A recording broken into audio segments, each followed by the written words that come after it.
আসসালামু আলাইকুম ওয়া রাহমাতুল্লাহ।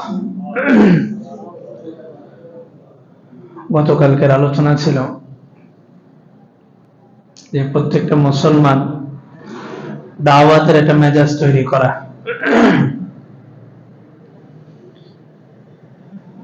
দুনিয়ার মানুষ নিজের ব্যবসার প্রতিষ্ঠান হোক, যেখান থেকে কিছু পার্সেন্টেজ পায় সেই জায়গার ব্যাপারে হোক, যদিও জিনিসগুলো মিথ্যা, কিন্তু মানুষের কাছে খুব সুন্দর করে উপস্থাপন করে যে আমার কাছে ভালো পণ্য আছে।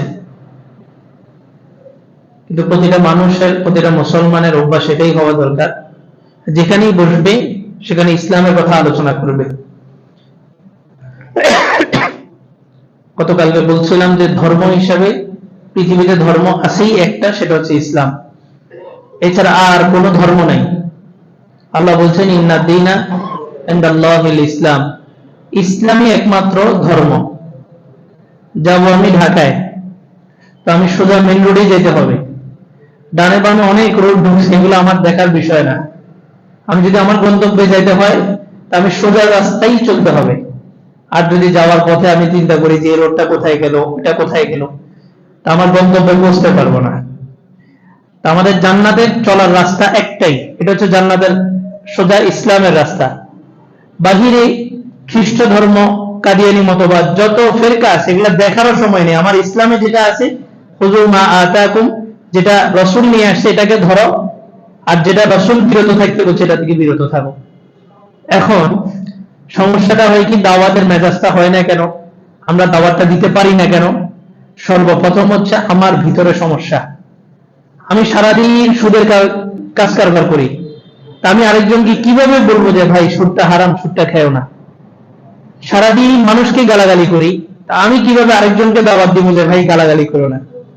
5 ওয়াক্ত নামাজের ধার ধারে নাই, আমি আরেকজনকে কিভাবে বলি যে ভাই নামাজে আসেন? বস্তুত নামাজ, রোজা, হজ, যাকাত এটাই একমাত্র খেলাফত প্রতিষ্ঠা করার মাধ্যম। বিষয়টা এমন নয়। আমরা মনে করি কি, ইসলাম কাকে বলে? নামাজ। ইসলাম কাকে বলে? রোজা। ইসলাম কাকে বলে? হজ, যাকাত। বলেন বাইতুল মুকাররমে যারা মারামারি করছে এরা কি ছিল? নামাজি ছিল না? তাহলে নামাজি যদি একমাত্র মুক্তির পথ হইতো, নামাজি যদি একমাত্র ইসলাম হইতো, তো তারা মারামারিটা করছে কোথায়? নামাজের পরে আল্লাহর ঘরেই বসা। রমজানে ইফতার করতে গেছে, সেখানে মারছে। যারা মারছে তারাও রোজাদার, যাদেরকে মারা হয়েছে তারাও কি রোজাদার। তো শুধুমাত্র ইসলাম এটা না। তাহলে ইসলামটা কি? আমি যে একজনকে দাওয়াত দিব, দাওয়াতের প্রাথমিক আমার কি লাগবে? দেখেন, আল্লাহ রসুল নামাজ পাইছে 40 বছর পর, রোজা, হজ, যাকাত এগুলো সব পাইছে 40 বছর পর। 40 বছর রাসূল কি ছিলেন? একজন সত্যবাদী ছিলেন। এই 40 বছর রাসূল কি ছিলেন? একজন ইনসাফকারী ছিলেন। 40টা বছর তিনি সত্যবাদী ছিলেন, 40টা বছর তিনি ন্যায়পরায়ণ ছিলেন। নামাজ, রোজা, হজ, যাকাত এগুলো 40 বছর পরে পাইছেন। আর আমরা ওই 40 বছর পরে যেটা পাইছেন ওটা কি ইসলাম মনে করতেছি? সমস্ত নবীদেরকে আল্লাহ তাআলা পাঠাইছেন, দুইটা জিনিস সবাইকে দিয়েছেন ছোট থেকেই। 1 নাম্বার কি ছিলেন? সত্যবাদী ছিলেন। 2 নাম্বার কি? ন্যায়পরায়ণ। আল্লাহ রাসূল কেমন সত্যবাদী? ঝগড়া লাগছে এক ইহুদির সাথে, বর্মটা কার? রাসূল বললেন আমার, ইহুদি বলল আমার। এক সাহাবী এসে বলতেছে আমি সাক্ষী দিতেছি এটা আল্লাহর রাসূলের। কি বলেন? একটা ঝগড়াঝাটির সময় একজন এসে আমার পক্ষে সাক্ষী দিল, আমি তো তাকে আরো আপ্যায়ন করবো, জড়ায় নিব। রাসূল বললেন এই বর্ম যখন আমি নিছি তার কাছ থেকে, বা এই বর্মের ব্যাপারে যে চুক্তি হয়েছে সেখানে তুমি ছিলে না, তুমি কিভাবে সাক্ষ্য দিতেছ? সাহাবী বললেন যে রাসূল, আপনি জান্নাত জাহান্নামের কথা বলছেন, দেখি নাই কিন্তু বিশ্বাস করছি। ওই রাসূল আখিরাতের ব্যাপারে যা যা বলছেন সব বিশ্বাস করছি। এই রাসূল জীবনের 40 বছরের ভিতরে কখনো মিথ্যা কথা বলতে দেখি না, আজকে একটা বর্মের জন্য কেন মিথ্যা বলবে? রাসূল বললেন যে না, তোমার সাক্ষী তো গ্রহণযোগ্য না, তুমি এখানে উপস্থিত ছিলে না। শিক্ষাই একটা জাতিকে পরিবর্তন করতে পারে না। ঢাকা বিশ্ববিদ্যালয় পুরো বাংলাদেশের ভিতরে সর্বোচ্চ সেক্টর, সেখানে একটা মানুষকে শুধুমাত্র সন্দেহের ভিত্তিতে হত্যা করা হয়েছে, তোফাজ্জল ছেলেটাকে। কেন? ন্যায়পরায়ণতা ছিল না, ইনসাফ ছিল না।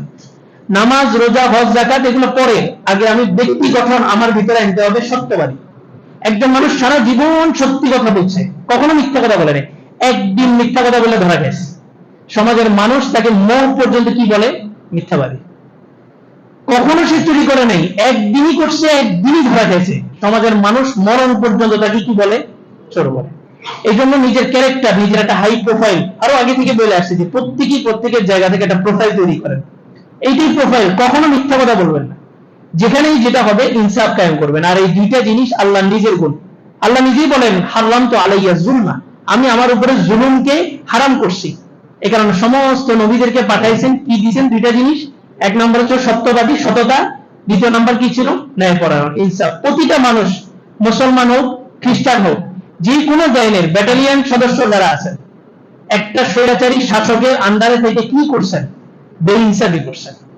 শুধুমাত্র এই শাসক, এই পুলিশ বাহিনী, সেনাবাহিনী, এরা যদি ইনসাফের উপরে চলে আসে, রাষ্ট্রের মসনদে 100 জন আসবে, 100 জন পরিবর্তন হবে, রাষ্ট্রের কিচ্ছু হবে না। এদের হাতে সবকিছু। গতকালকে পাখির মতো গুলি করে মুসলমানদের হত্যা করছে, পাখির মতো গুলি ছুটছে। কেন? শুধুমাত্র ভারতের দালালি করে প্রথম আলো, ডেইলি স্টার এদের বিরুদ্ধে মুসলমান আন্দোলনে নামলো কেন? কি নাই? ইনসাফ নেই। আমাদের প্রত্যেকের ভিতরে, প্রত্যেকেই ব্যক্তিগতভাবে মেহনত করতে হবে। কঠিন একটা পরিস্থিতি, একটা ইতিহাসের একটা কঠিন অধ্যায় আমরা পার করতেছি, আমরা জানিও না, বেখেয়ালের ভিতরে আছি। আল্লাহ তাআলা কথাগুলো বোঝার, আমল করার তৌফিক দান করুন। দাঁড়িয়ে কাটা সোজা। الله أكبر الله أكبر الله أكبر الله أكبر الله أشهد